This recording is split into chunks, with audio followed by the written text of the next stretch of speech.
Trump is set to sign the budget bill, which now makes ICE the largest federal law enforcement agency in the country. ICE is set to get more money than the FBI, the DEA, and the Bureau of Prisons combined.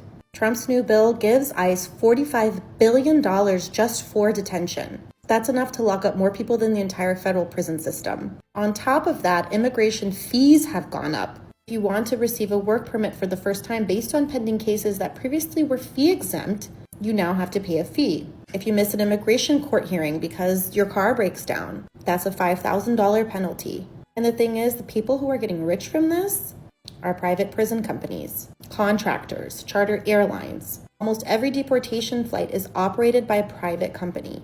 Now, a big concern people have is that this funding is going to help Trump's goal of mass deportations. There will be some issues with that, despite the fact that ICE now is going to get all of this money.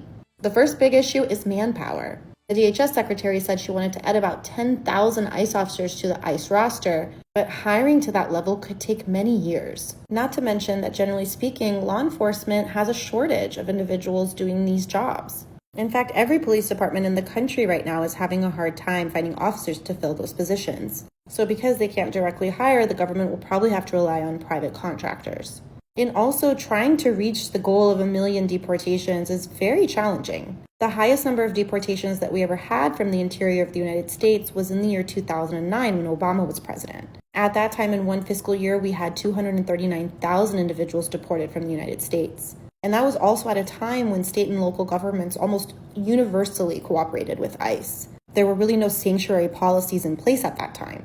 And the building of detention facilities would also take some time. In the meantime, it's unclear where individuals would be detained. Ultimately, it's unfortunate that they're not using this money for more important things. What about fighting fentanyl or reducing gun violence or fixing schools or broken infrastructure? We have entire cities in the United States overwhelmed with homelessness, unaffordable housing, gun violence. And it's really crazy because most crime is committed by U.S. citizens. That's really where the public safety dollars should be going. But I guess nothing is more important than deporting moms, dads, and children. And you know it's really bad when half of the people currently in ICE's custody have zero criminal history. Now, Trump is expected to sign this probably on July 4th, which is pretty ironic because the bill that is going to give ICE money for detention is being signed on a date that we're supposedly supposed to celebrate freedom. Follow us for more immigration news.